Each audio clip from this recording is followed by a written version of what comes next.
Hello everyone. Last के दो videos में हमने सिंपल माइक्रोस्कोप और कंपाउंड माइक्रोस्कोप के बारे में पढ़ा था।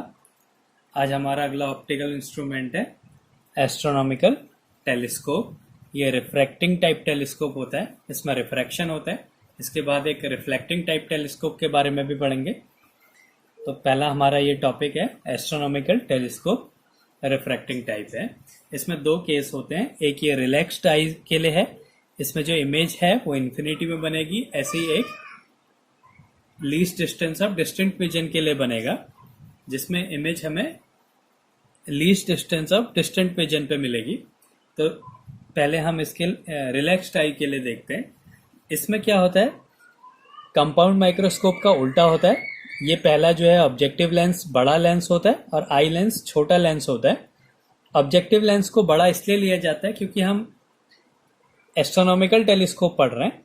ये क्या होता है, जो आकाश में जो ऑब्जेक्ट्स होते हैं उनको देखने के लिए होता है। तो हम ये चाहेंगे कि वहां से ज्यादा लाइट इस लेंस में पड़े ताकि उसका जो इमेज है वो ज्यादा बड़ी और शार्प इमेज बने। इसलिए उससे ज्यादा लाइट इस पे पड़नी चाहिए, इसलिए हम ऑब्जेक्टिव लेंस को बड़ा लेंस लेते हैं और आई लेंस जो है वो छोटा लेंस होता है। तो पहले क्या होता है, कहीं दूर एक ऑब्जेक्ट रखा है, इससे जो रेज आ रही है वो पैरेलल आ रही है। अब ये ऑब्जेक्टिव लेंस में पड़ने के बाद एक पॉइंट पे फोकस हो गई। ये जो फोकस है ये ऑब्जेक्टिव लेंस का फोकस है, यहाँ पे इसने अपनी इमेज बना दी।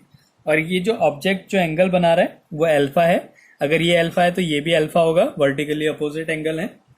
फिर क्या हुआ, ये जो ऑब्जेक्ट है, ये जो पहले वाले के लिए जो इमेज है ये दूसरे वाले के लिए ऑब्जेक्ट बन गया। अब यहां से एक रे पैरेलल गई जो कि इसके फोकस से होके गई, आई लेंस के फोकस से गई,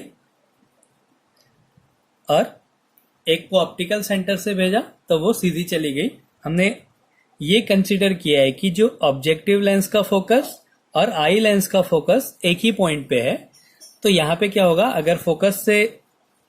अगर ऑब्जेक्ट को फोकस पे रखा रहता है तो उसकी इमेज जो है वो इन्फिनिटी में बनती है। तो ये रिलैक्स्ड आई के लिए है। इसका जो मैग्नीफाइंग पावर होगा m इक्वल्स टू होता है बीटा अपॉन अल्फा, जहां पे बीटा क्या होता है जो इमेज एंगल बनाए और अल्फा क्या होगा जो ऑब्जेक्ट एंगल बनाए। अब हम बीटा और अल्फा की वैल्यू निकालते हैं। तो बीटा इक्वल्स टू क्या हो गया, परपेंडिकुलर अपॉन बेस। परपेंडिकुलर है a dash b dash upon base है a डैश e। तो a dash b dash upon a dash e। ऐसे ही अल्फा की वैल्यू क्या हो जाएगी, a dash b dash upon a dash o।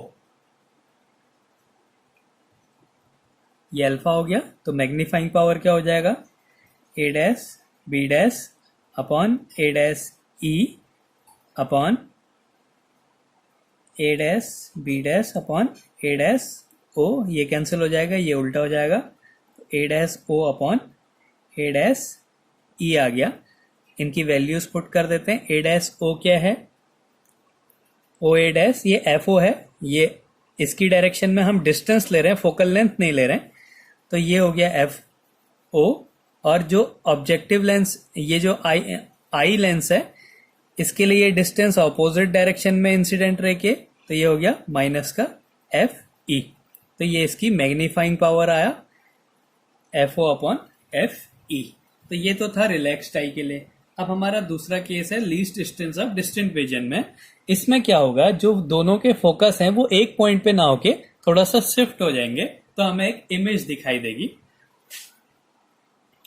तो ये केस है least distance of distant vision के लिए। इसमें जो फोकस है वो शिफ्ट हो गया। ये ऑब्जेक्टिव का फोकस है और ये आई लेंस का फोकस ये रहा। तो ये ऑब्जेक्टिव के लिए फोकल लेंथ है और ये आई के लिए फोकल लेंथ है। ये रह गई एक पॉइंट पे फोकस हुई, यहाँ पे हमें इसकी इमेज बनी। ये इमेज से अगले वाले के लिए ये ऑब्जेक्ट बन गया। इससे एक लाइन पैरेलल गई जो कि आई लेंस के फोकस से जाएगी और एक ऑप्टिकल सेंटर से गई, और इनको पीछे मिलाया तो ये हमें फाइनल इमेज मिल गई a dash a double dash b double dash. वहां पे क्या था, इन दोनों का फोकस सेम था, तो इसलिए इमेज जो है वो इन्फिनिटी में बन गई। और हम यहाँ पे मान रहे हैं कि जो ये इमेज बन रही है ये least distance of distant vision पे बन रही है। ये यहाँ पे कंडीशन है अगले वाले के लिए, जहां पे इमेज क्या है least distance of distant vision पे बन रही है। अब हम यहाँ पे भी इसके लिए भी मैग्निफिकेशन निकालते हैं। तो मैग्निफिकेशन क्या होता है, m equals to beta upon alpha. ये एंगल बीटा है और ये एंगल अल्फा है। तो पहले बीटा की वैल्यू निकालते हैं। बीटा हो गया a dash b dash upon a dash e, a dash b dash upon a dash e। ऐसे ही अल्फा इक्वल्स टू क्या हो जाएगा, a dash b dash upon a dash o, a dash b dash upon a dash o। ये alpha की value आ गई। तो magnification क्या हो गया, a dash b dash upon a dash e upon a dash b dash upon a dash o। तो इसको solve करने पे हमें क्या मिल गया, a dash o upon a dash e। हम वैल्यूज पुट कर देते हैं। a डैश o ये इसके फोकस पे बन रही है, तो ये हो गया एफ ओ अपॉन, ये इमेज डिस्टेंस है एफ ओ, और ए ई क्या है, ये ऑब्जेक्ट रखा है यहाँ पे, तो ये जो डिस्टेंस है ये यू ई हो गई इसके लिए। और ये इंसिडेंट रे के ऑपोजिट डायरेक्शन में, इसलिए माइनस का यू ई हो गया। वहां पे क्या था, ये फोकस पे ही था, तो इसलिए ये क्या था, माइनस एफ ई हो गया था। यहाँ पे हम इसको यू ई ले रहे हैं क्योंकि ये फोकल लेंथ नहीं है, फोकल लेंथ ये है, इतनी है फोकल लेंथ, ये डिस्टेंस फोकल लेंथ है, और ये इसके लिए ऑब्जेक्ट डिस्टेंस है। तो इसको हम एक इक्वेशन मान लेते हैं। तो एक तो मैग्निफिकेशन का ये फॉर्मूला हो गया। अब दूसरा केस लेते हैं, least distance of distant vision के लिए 1 upon F equals to 1 upon V minus 1 upon U है।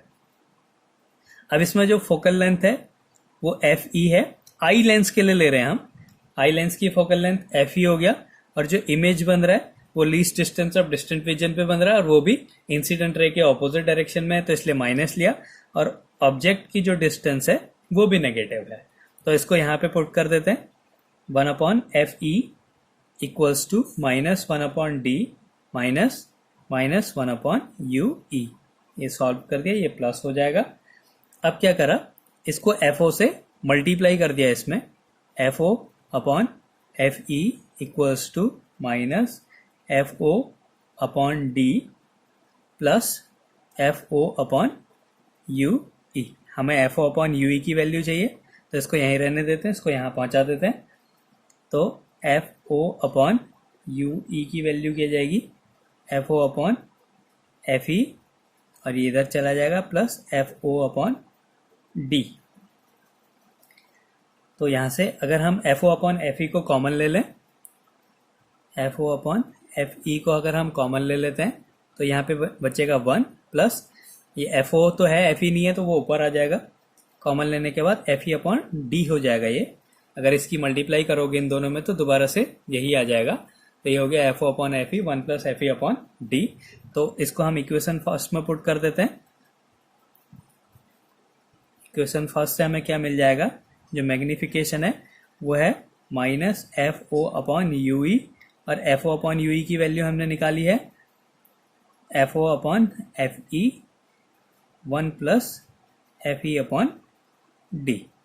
तो ये भी इसका मैग्निफिकेशन का फॉर्मूला हो गया, F O upon F E 1 plus F E upon D. तो अगर हमें क्वेश्चन में ऑब्जेक्ट डिस्टेंस, इसके लिए आई लेंस के लिए ऑब्जेक्ट डिस्टेंस और फोकल लेंथ दी हो ऑब्जेक्टिव लेंस की, तो हम इससे मैग्निफिकेशन निकालेंगे। और अगर हमें दोनों की फोकल लेंथ दी है और least distance of distant vision दिया है, ऑब्जेक्ट का हमें नहीं पता है, तो हम इससे फोकल लेंथ को निकाल सकते हैं। तो ये दो केस हो गए रिफ्रैक्टिंग टाइप टेलीस्कोप के, जो कि क्या है, एक एस्ट्रोनॉमिकल टेलीस्कोप।